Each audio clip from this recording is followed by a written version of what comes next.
What is up, you guys? In today's video, I'm going to be answering the question, how do I know when it's time to move my woodworking business into a bigger shop? Well, there's lots of factors that play into this. We're going to get into the nitty-gritty. Let's dive in. All right, welcome back to the podcast. Welcome back to the channel. As always, I'm your host, Zach Vaught, and I'm super excited to help you today grow your woodworking business, right? And so for those of you that are just starting, for those of you that are growing and scaling, one of the main questions that you're going to be asking yourself is, how do I know when it's time to move into a new space? How do I know when it's time to move out of my garage or out of the shop or out of the basement and move into a commercial space? How do I know when it's time to move into a bigger commercial space? And there's a couple metrics, a couple ideas that I want to run by you today that are really going to help you decide and understand and know when it's time to make that move, to make that strategic move, okay? So I want to give you three main points today that you can remember as you begin to grow your custom furniture or woodworking business. Number one, the first way that you know it may be time to move into a bigger space is that your lead times are growing, they're not shrinking or staying the same. Okay, so one of the biggest indicators of growth that I often look at, and I walk my clients through inside of the Woodworking Business Accelerator program, is monitoring your lead times closely. This is one of the number one things that you can use to determine the health and the growth of your business. If your lead times are growing, what that means is that you're selling at a faster rate than you're able to manufacture. So if you're selling 2 table sets a week, but you're only able to build 1 a week, well, essentially, your backlog, your lead times are getting bigger and bigger and bigger and bigger and bigger. Every time that you get a new order, it's an additional week or 2 that you're adding to your lead times. Now, if your lead times are staying the same, that means that you're able to sell and produce the same amount, right? So you have a backlog of business. You say you're selling 2 a week, but you're producing 2 a week. Well, you're just doing this over and over and over. And your lead times, so your ability to sell and your ability to produce, are matched. Now, if your lead times are getting shorter, what that means is that you are manufacturing or producing more than you're able to sell. And so one of the biggest things that you need to know is, as you start to grow your business, you need to be growing with sales first. I see too many guys take on a ton of debt, take on a ton of overhead because they try to grow their production capacity without sales to support it. We always want to grow sales first and then fix production, okay? So with that, one of the number one things that you need to be looking at when determining, am I ready to move into a bigger shop, is, are my lead times growing? Am I selling more than I'm producing? Now, another thing that you need to consider is, do you have enough labor hours in the shop, okay? So if you are in a space, but you're the only one working and you could fit 3 or 4 more people in the space, well, then you shouldn't move into a new shop. You should get the employees, increase the amount of time spent producing the product, and maximize that shop, okay?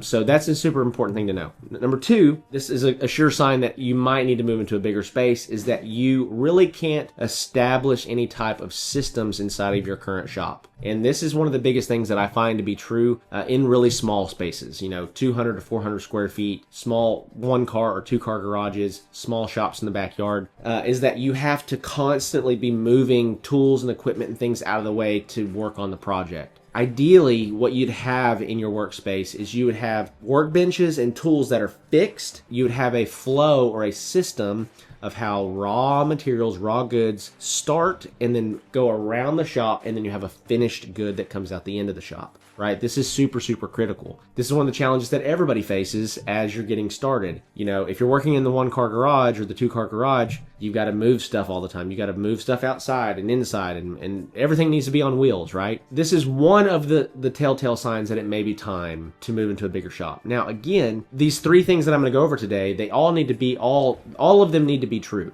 okay? In order for you to green light, green check mark, it's time to move into a bigger shop. Number 3 is that you simply are running out of space. You don't have room to let anything sit. You don't have room to work on stuff. You don't have room for another employee to come in and help you. If these things are the case, it may be time to move into a new space, move into a commercial space. Now, one of the biggest challenges that people face, they're too big for their current space, but they're not big enough and profitable enough yet to move into a commercial space. This is one of the biggest challenges people face in our industry, is it's so hard to get started and then make this huge jump of profitability so that they can afford, $3,000, $4,000, $5,000, $6,000 per month rent in a commercial space. Well, I want to walk you through kind of how I progressed inside of my business. And so I started in my garage, which was absolutely maxed out, uncomfortable. There was no space. Then we bought a house that had a shop. It had about a 1,500 square foot shop on the property. We moved into that property. That gave me a lot more room. So in that shop, we got to where we were doing around $20,000 to $25,000 per month that we could produce. Now, I could sell endlessly, right? I could sell $50,000 a month if I wanted to, but that would have been foolish because my lead times would have just grown astronomically.